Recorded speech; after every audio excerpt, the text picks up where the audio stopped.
कि महाकाली मैया सी तू, महाकाली मैया सी तू, स्याहकाली कढ़ैया सी तू, स्याहकाली कढ़ैया सी तू, बर्र सी तू, ततैया सी तू, मरखनी एक गैया सी तू, मरखनी एक गैया सी तू, लेकिन मजबूरी में कहता सोन चिरैया तू, आई लव यू।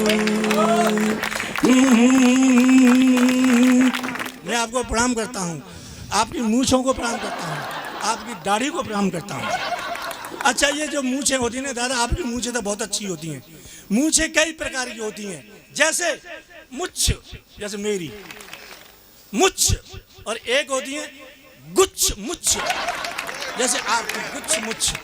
एक होती है तुच्छ मुच्छ, तुच्छ मुच्छ जैसे हम और आप हैं, तुच्छ मुच्छ।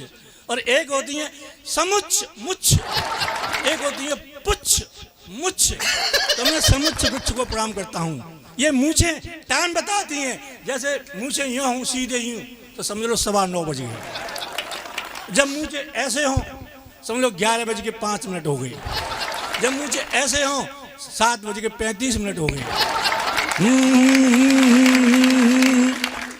मैंने पत्नी से कहा, देवी मैंने एक गीत लिखा है, मैं एक फिल्म बना रहा हूं, तू हीरोइन बनेगी।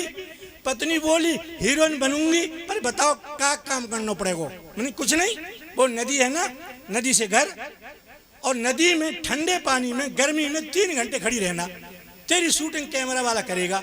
बोली ये तो मैं कर लूंगी, पर ये बताओ तुम्हारी फिल्म का नाम क्या है। मैंने कहा मेरी फिल्म का नाम है गई भैंस पानी में। गई भैंस पानी में। अब तो कुप्पा हो गई, 4 दिन तक नहीं बोली मुझसे। 4 दिन के बाद बोली, देखो जी मैं फिल्म बना रही हूँ, तुम हीरो बनोगे। मैंने कहा बनूंगा, काम बता। बोली कुछ नहीं, वो नदी है ना, नदी से घर, घर से नदी पे, नदी से घर आना जाना है, कैमरामैन तुम्हारी शूटिंग करेगा। मैंने कहा इतना तो कर लूंगा, तेरी फिल्म का नाम क्या है। बोली धोबी का कुत्ता घर का न घाट का। बहुत सुंदर, बहुत सुंदर। अब मैंने एक मुझसे बोली फालतू बातें करते हो, वो रचना कितनी अच्छी गीत सुनाती है श्रृंगार के, और तुम फालतू बातें करते हो। मेरे लिए तूने कभी श्रृंगार की 4 लाइन सुनाई। पत्नी ने चैलेंज किया तो मैंने कहा सुन, तेरे लिए 4 लाइन लिखी हैं। बोली सुनाओ। अच्छा बाबा, मेरी पत्नी का रंग कैसा है, जैसे मेरे बाल हैं, शाह काला रंग। तो मैंने कहा तू श्रृंगार करके आ। अब काले रंग पे क्या श्रृंगार करे। अंदर गई, काले शरीर पर लाल साड़ी, लाल ब्लाउज, लाल चप्पल, लाल चूड़ियां, लाल बिंदी, लाल सिंदूर लगाकर बोली कैसी लग रही हूँ। ओ मैंने देखा काले शरीर पर लाल ही लाल। मैंने कहा देवी तू ऐसे लग रही है जैसे कोयले की खान में आग लग गई। मैंने कहा दूसरा श्रृंगार कर गया। फिर गई श्रृंगार करने, काले शरीर पर पीली साड़ी, पीला ब्लाउज, पीली चप्पल, पीली चूड़ियां, पीली बिंदी, पीला सिंदूर लगाकर बोली अब कैसी लग रही हूँ। ओ मैंने देखा काले शरीर पर पीला ही पीला। मैंने कहा देवी अब तू ऐसी लग रही है जैसे सरसों के खेत में भैंस घुस गई है। बोली जल्दी चैलेंज लाओ श्रृंगार की। मैंने कहा सुन कि महाकाली मैया सी तू, महाकाली मैया सी तू, स्याहकाली कढ़ैया सी तू, स्याहकाली कढ़ैया सी तू, बर्र सी तू, ततैया सी तू, मरखनी एक गैया सी तू, मरखनी एक गैया सी तू, लेकिन मजबूरी में कहता सोन चिरैया तू, आई लव यू। लेकिन दादा एक बात बताऊं, संसार में पति का धन, सबसे बड़ा धन पति का पत्नी होती है। पत्नी से बड़ा संसार में कोई धन नहीं होता। अब वो भले ही मेरा काला धन सही, भाई काला धन है तो मेरा ही। पहली साल में बोले नरेंद्र मोदी कि भाइयों काले धन को बदल ले जाओ।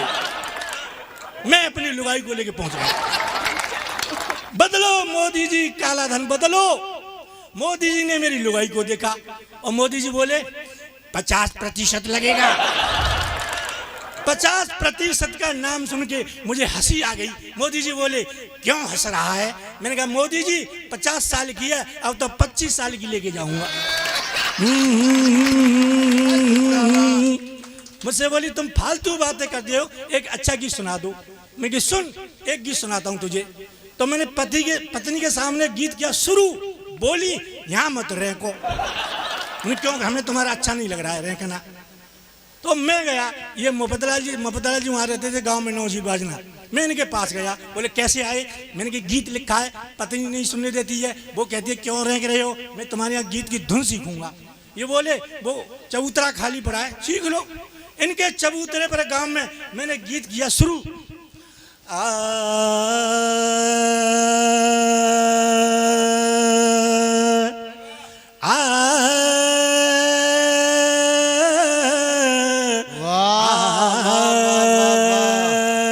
जिंदाबाद जिंदाबाद।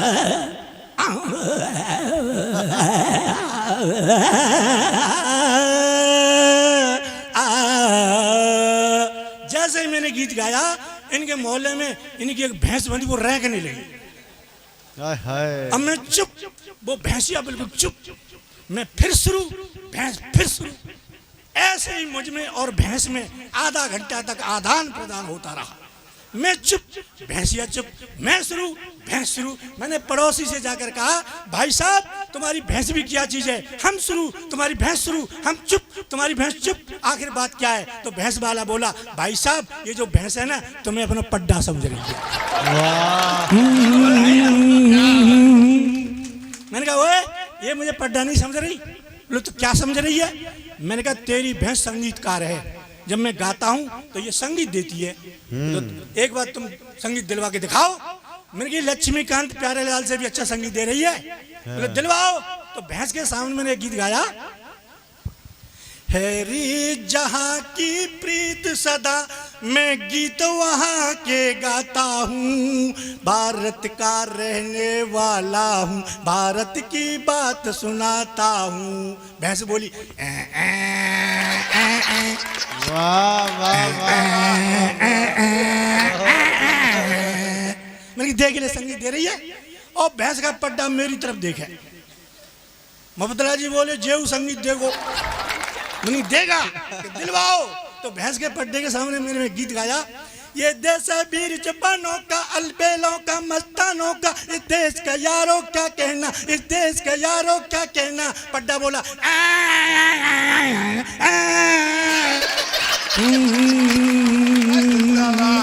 बहुत चल रहा। देखो टाइम तो बहुत हो गया है।